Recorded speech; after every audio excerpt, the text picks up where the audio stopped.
Inter মিয়ামির উপর কাল রীতিমতো তাণ্ডব চালিয়েছে পিএসজি। কাল ক্লাব ওয়ার্ল্ড কাপের রাউন্ড অফ 16-এ ইন্টার মিয়ামিকে 4-0 গোলে হারিয়ে কোয়ার্টার ফাইনালে উঠে গেল পিএসজি। পুরো ম্যাচে মেসি ও তার টিমের বিপক্ষে একতরফা ডমিনেট করে গেছে চ্যাম্পিয়ন অফ ইউরোপরা। যদিও মেসি তার সর্বোচ্চটা দিয়ে চেষ্টা করেছে, তবে literally this team has nothing যা দিয়ে তারা পিএসজির মতো টিমের সাথে কম্পিট করবে। এবং এই ম্যাচ নিয়ে এক ইন্টারভিউতে ফুটবল লেজেন্ড ইব্রাহিমোভিচ কাল এটা বলে যে Messi is playing with statue not a team. এবং প্র্যাকটিক্যালি দেখতে গেলে এটি টোটালি ট্রু। পুরো মিয়ামি টিমে কয়েকজনকে বাদ দিয়ে বাকিরা পুরো ম্যাচে স্ট্যাচুর মতো খেলেছে। না ছিল কোনো অ্যাগ্রেসিভ রানিং, না ছিল কোনো ইন্টেনশন।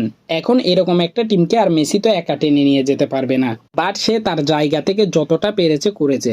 কাল মেসিকে দেখা গেছে অ্যাটাকিং মিডফিল্ডের রোলে, যেখানে সে মিডফিল্ড থেকে থ্রু বলের মাধ্যমে খুঁজে নিতে চাচ্ছিল অ্যাটাকারদেরকে, এবং সে কিছু ভালো পাসও করে। তবে সেই সুযোগগুলো কাজে লাগাতে পারেনি অ্যাটাকাররা। তবে শুধু অ্যাটাকেই নয়, ডিফেন্সও বাজেভাবে পারফর্ম করেছে ইন্টার মায়ামি, যার কারণে ফার্স্ট হাফে 4 গোল খেয়ে বসে তারা। এই গোলগুলোর দিকে যদি আমরা তাকাই তাহলে ম্যাচের 6 মিনিটের মাথায় জোয়াও নেভেসের করা গোলটি দেখুন।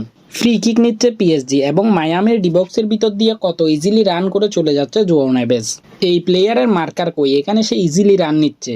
এবং ডিবক্সের ভিতর যদি এরকম without any marker free run নিতে পারে তাহলে কেনই বা গোল হবে না।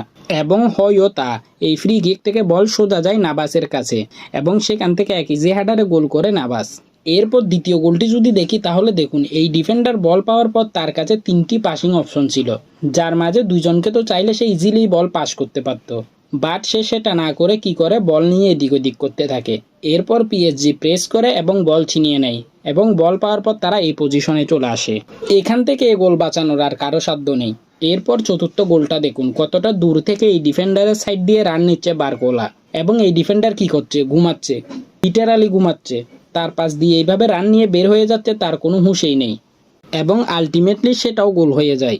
এবং এখান থেকেই বোঝা যায় দুই দলের মাঝে কতটা difference. And to be honest, first হাফের পর পিএসজি কিছুটা হোল ব্যাক করে ফেলে। তারা হাকিমি, নুনো মেন্ডেস, জোয়াও নেভেসদের তুলে ফেলে।